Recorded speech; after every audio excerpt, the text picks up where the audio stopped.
शंकर की जिस तरह से शासन व्यवस्थाओं में पुरुषों का या देवताओं का महत्वपूर्ण भूमिका दिखाई पड़ती है, उसी तरीके से महिलाओं की या देवियों की भी शासन व्यवस्था में जो भागीदारी है वो हम लोग देखें, उनका विश्लेषण करें तो दिखाई पड़ता है कि देवियां भी महत्वपूर्ण विभागों के द्वारा, महत्वपूर्ण क्रियाकलापों के द्वारा इस व्यवस्था को संचालित करती हैं।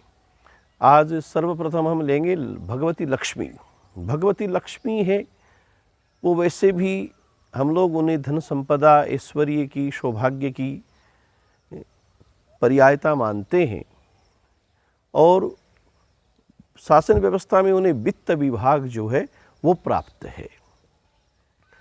महादेवी के रूप में भगवती जो महालक्ष्मी है, लक्ष्मी त्वया अलंकृत मानवा ये पापैर विमुक्ता नृपलोकमान्या गुणिर्विहीना गुणिनो भवन्ति दुस्शीलेन शीलवताम वरिष्ठः। भगवान के परम भक्त जो अगस्त्य ऋषि हैं उन्होंने लक्ष्मी जी की स्तुति लिखी है।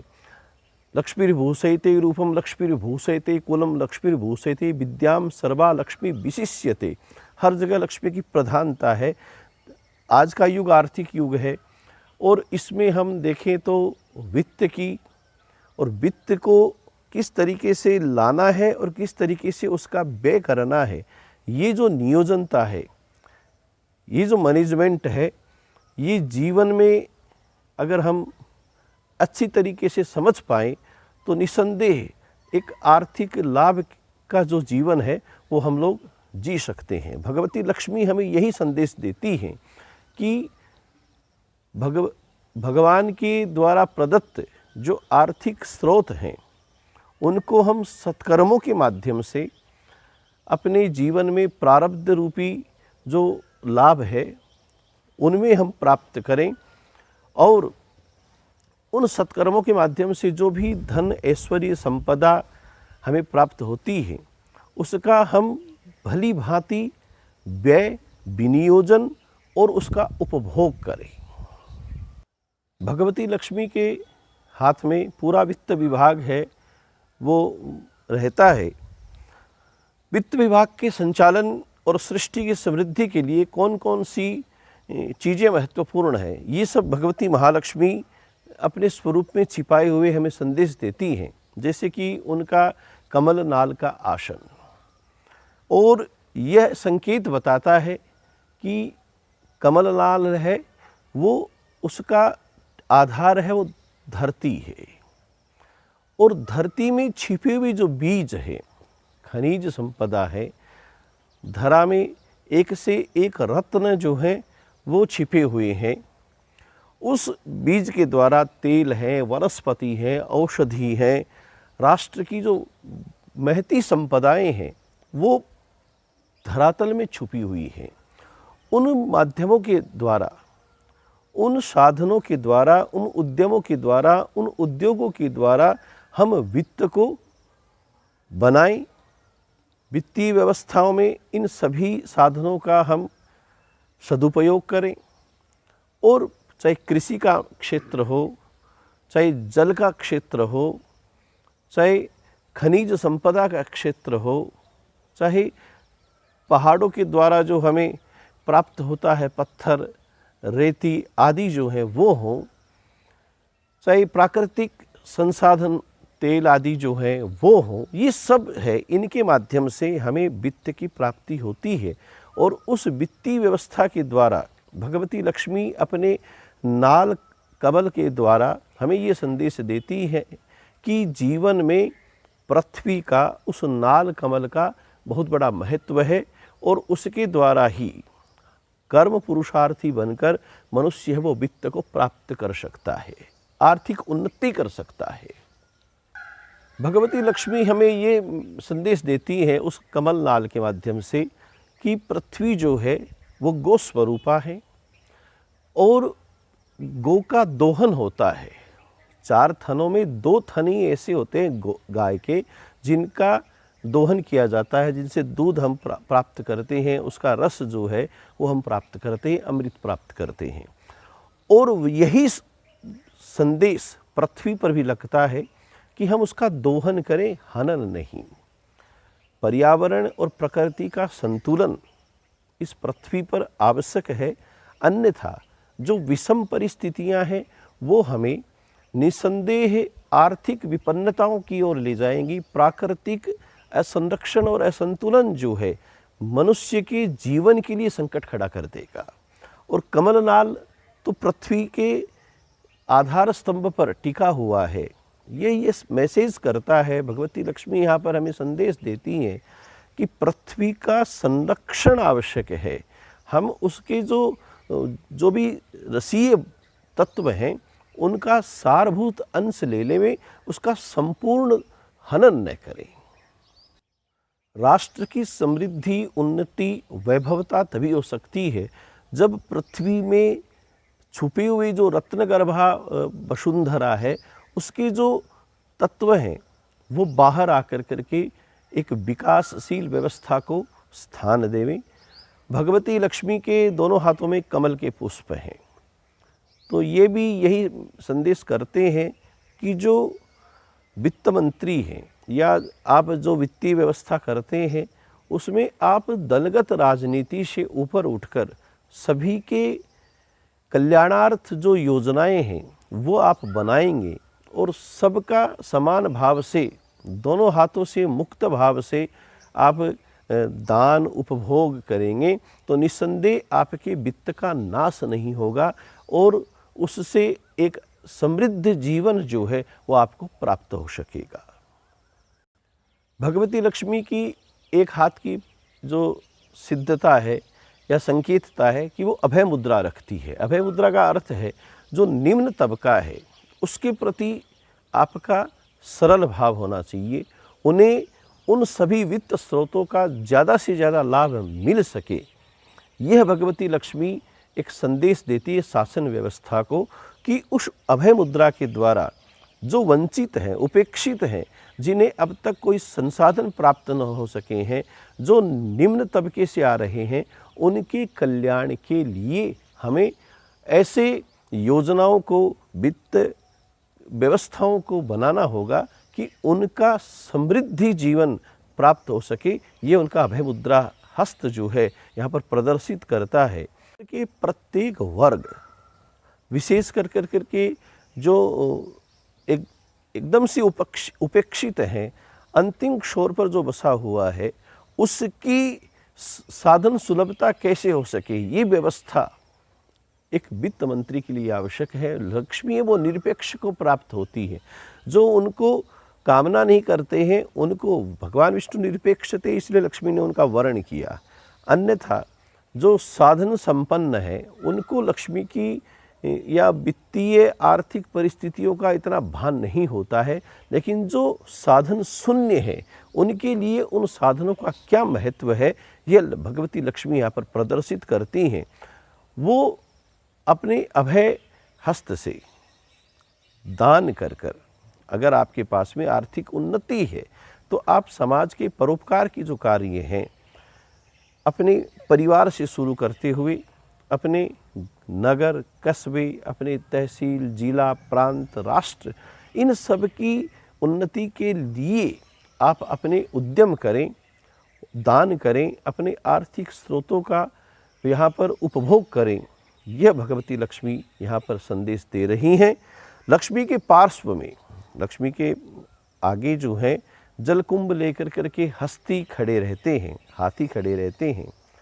वो ये मैसेज करते हैं, संकेत देते हैं कि जो वित्तीय व्यवस्थाओं का भार देखने वाले हैं, चाहे वो परिवार के मुखिया हो, शासन के मुखिया हो, वित्त मंत्री के रूप में जो कार्यरत हैं, वो अपने जो विशेषज्ञ हैं, जो आपसे बलशाली है, विवेकी हैं, जिनके पास में टेक्निक है, चाहे वो इंजीनियरिंग क्षेत्र से हो, चाहे वो प्रशासनिक क्षेत्र से हो, चाहे वो आर्थिक क्षेत्र से हो, उन बुद्धिजीवियों का आप सहयोग लेकर, उनका सहारा लेकर करके योजनाओं को आप अगर क्रियान्वित करेंगे तो निस्संदेह उन योजनाओं के माध्यम से आपके पूरे राष्ट्र का, आपके उस पूरे अभियान का एक सफल संचालन हो सकेगा। यह संदेश भगवती लक्ष्मी के जो हाथी वहाँ पर जलकुंभ लिए खड़े रहते हैं वो हमें करते हैं। भगवती लक्ष्मी का वाहन है उलूक। उलूक जो है वो यह संदेश देता है कि गलत आर्थिक नीतियों के कारण से आपका सारा जो सामाजिक स्वरूप है, जिन व्यवस्थाओं को, योजनाओं को आप लागू करने के लिए इतने संप्रेरित हो रहे हैं, वो अगर आपने गलत रूप से तैयार कर ली हैं तो उलूक जो है अपनी वाणी के द्वारा, क्योंकि उलूक को रात्रि में दिखाई पड़ता है, तो वो भली भांति से ये समझ लेता है, देख लेता है कि इन योजनाओं के कारण से आर्थिक विपन्नताएं आएंगी, देश का, राष्ट्र का, समाज का उत्थान नहीं हो पाएगा। और वो उलूक अपनी पूरी वाणी के द्वारा उस अंधकार को जो उसे सामने दिखाई पड़ रहा है, उसमें जो स्पष्ट रूप से वो छवि देख पा रहा है, वह वो निर्देशित कर देता है कि गलत आर्थिक नीतियां एक राष्ट्र के लिए उतने ही महत्वपूर्ण स्थान रखती है जितना कि योजनाओं की क्रियान्विति। अगर आप गलत दिशा में चले गए तो फिर आप राष्ट्र का आर्थिक उत्थान नहीं कर पाएंगे। इस तरीके से भगवती जो लक्ष्मी है वो वित्त मंत्री के रूप में शासन प्रणाली में अपना महत्वपूर्ण स्थान रखती हैं। भगवती गायत्री, और भगवती गायत्री का ही दूसरा प्रतिबिंब रूप है भगवती सरस्वती। ये शिक्षा और ज्ञान प्रसार की देवियां हैं।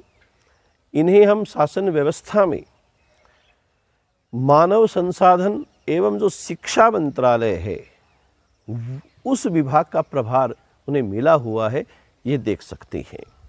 भगवती सरस्वती जो है उनके धवल रूप को, कि समाज में जब तक ज्ञान की प्रकाशता धवलता के रूप में नहीं होगी, आप समाज को वो शिक्षा दें, वो साहित्य दें, वो शैक्षिक गतिविधियां आप जागृत करें जिनसे समाज में जो विषमता है वो दूर हो, और समाज के चाहे युवा हों, चाहे महिलाएं हों, चाहे पुरुष हों, समाज का हर वर्ग, हर धर्म, हर जाति, हर समुदाय ऐसी शिक्षा, ऐसा ज्ञान प्रसार करें कि वातावरण में कहीं विषमता उत्पन्न न हो पाए।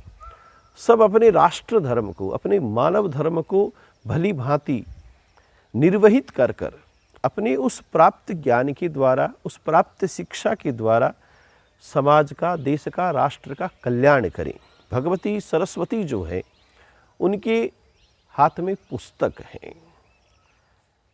पुस्तकें जो है वो विधा का भंडार है।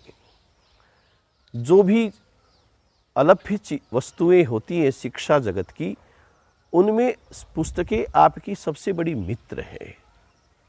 आप उन पुस्तकों के माध्यम से, पुस्तकें अगर मूल्यांकित करें तो एक पुस्तक का मुद्रित मूल्य है वो कुछ रुपए हो सकता है, लेकिन उससे जो लाभ प्राप्त होने वाला है उसकी कोई गणना नहीं है। वो अमुद्रांकित है, क्योंकि उसमें ऐसे सूत्र हैं जो आपकी जीवन को बदल देंगे। जो शिक्षा की स्वरूप से प्राप्त जो पुस्तकें हैं वो हमारी इतनी बड़ी सहयोग करता हैं। भगवती सरस्वती यहाँ पर हमें मैसेज करती हैं कि साहित्य और वैदिक और लौकिक जो रीतियाँ हैं, नियम हैं, कायदे हैं, वो अगर हम अनुसरित करेंगे तो हमारी प्राप्त शिक्षा के द्वारा उन सब के सहयोग से हम एक ऐसा वातावरण तैयार कर लेंगे कि हम कहीं पर भी पतित न होंगे, हम कहीं पर भी पाप नहीं करेंगे, हमारी जीवन में कहीं भी विषमताएं नहीं आएंगी। एक हाथ में भगवती की स्फटिक माला है। स्फटिक माला तन्मयता का, निरंतरता का, और उस माला को हम कर में लेकर, हाथ में लेकर के उसको गतिमान प्रवाहित करते हैं, माला जपते रहते हैं, तो इससे ये लगता है कि ज्ञान की कोई सीमा नहीं है, ज्ञान अगाध होता है। उसको आप पढ़ाई के लिए, हमारे बड़े बुजुर्ग कहा करते हैं कि कोई उम्र नहीं होती। आप जितना ज़्यादा शिक्षा और शिक्षा के अंगों के प्रति समर्पित बनेंगे, आपको नव नव अर्जन है वो प्राप्त होता रहेगा। आपका नया अनुसंधान, आपका नया विषय तैयार होगा और यही स्फटिक की वो माला जो है वो तन्मयता के द्वारा, एकाग्रता के द्वारा, सरलता के द्वारा, निरंतरता के द्वारा हम शिक्षा प्राप्त करें, यह संदेश देते हैं। सरस्वती भगवती के एक हाथ में वीणा है। वीणा है वो संगीत का, नाद का और ललित कलाओं का प्रतीक है कि आप शिक्षा के साथ में अन्य सहयोगी क्रियाओं के सहयोग से उनके साथ में मिलकर उस शिक्षा का अगर आप उपभोग करेंगे तो एक ऐसा संगीत तैयार होगा जो सुमाधुर्यता का, जो अच्छे वातावरण का निर्माण करेगा, आपको जोर कमाएगा। आप वाद्य यंत्रों के सहयोग से जब स्वर को आगे बढ़ाते हो तो शरीर की ऊर्जा कम लगती है उन वाद्य यंत्रों के सहयोग से। भगवती जो वीणा वादिनी माँ सरस्वती हैं, वो वीणा के माध्यम से यही संकेत करती हैं कि शिक्षा आपने प्राप्त की है, उसमें आप जितना मधुरता लाएंगे अपने व्यवहार में, अपने स्वरूप में, जितना आप सरल होंगे, उतना ही आपका नाद है वो आगे बढ़ता जाएगा और आपका यश, कीर्ति, वैभव, संपदा, आपका स्वरूप और विशेष करके तेजपुंज वातावरण जो है, सब आपके कार्यों की प्रशंसा करेंगे। शिक्षा ग्रहण करना और उस प्राप्त शिक्षा को अनुसरित करना, दोनों में काफ़ी अंतर है। लेकिन वीणा के सहयोग से आप वातावरण को इतना उन्मुक्त और निर्भय बना दोगे कि हर कोई आपकी प्रशंसा करेगा कि आपने शिक्षा भी ली है और उस शिक्षा का उपयोग भी किया है। और ऐसा वातावरण, एक ऐसा आपकी शिक्षा के द्वारा, आप चाहे किसी भी विषय में विशेषज्ञ होंगे, आपने उस विशेषज्ञता को जो लिया यहीं पर लिया, जो दिया यहीं पर दिया। कोई भी अपनी माँ के गर्भ में सीख कर नहीं आता है, यहीं पर सब लोग सीख कर जाते हैं और यहीं पर शिक्षा और अपना ज्ञान छोड़ करके चले जाएंगे। लेकिन उसके द्वारा अगर किसी का आपने भला कर दिया तो वो शिक्षा अमरत्व को प्राप्त हो गई, आप दिगंत कीर्ति प्राप्त जीव बन गए। भगवती सरस्वती के वाहन के रूप में हंस और मयूर दोनों ही प्रचलित हैं और दोनों ही के द्वारा ये संदेश हमें प्राप्त होता है कि मयूर है वो सर्पभक्षी है, सर्वभक्षी है। तो जो आपने ज्ञानार्जन प्राप्त किया है उसमें आप जो विषमताएं हैं, जो कीटाणु है, विषाणु है, उनको आप अपने उस ज्ञान के द्वारा, प्राप्त शिक्षा के द्वारा, अपनी बौद्धिकता के द्वारा, बुद्धिर्यस्य बलम तस्य निर्बुद्धोस्ति कुतो बलम, जिसके पास में बुद्धि है वो बलशाली है। और अगर बुद्धि नहीं है तो फिर बल का कोई भी उपयोग आप नहीं कर पाओगे, वो बल है वो गौण हो जाएगा। तो जो मयूर है वो हमें यह दृष्टव्य करता है, हमें यह संकेत करता है कि कुविचारों को और जो अज्ञानता का स्वरूप है उनको हमें हटाते हुए एक सामाजिक और सद्भाव के विचारों के द्वारा उस प्राप्त शिक्षा को समाज को ही वापस देने का कार्य हमें करना है। हंस है वो विवेकशील है, नीर और क्षीर, दूध का दूध, पानी का पानी करना हंस का स्वभाव है।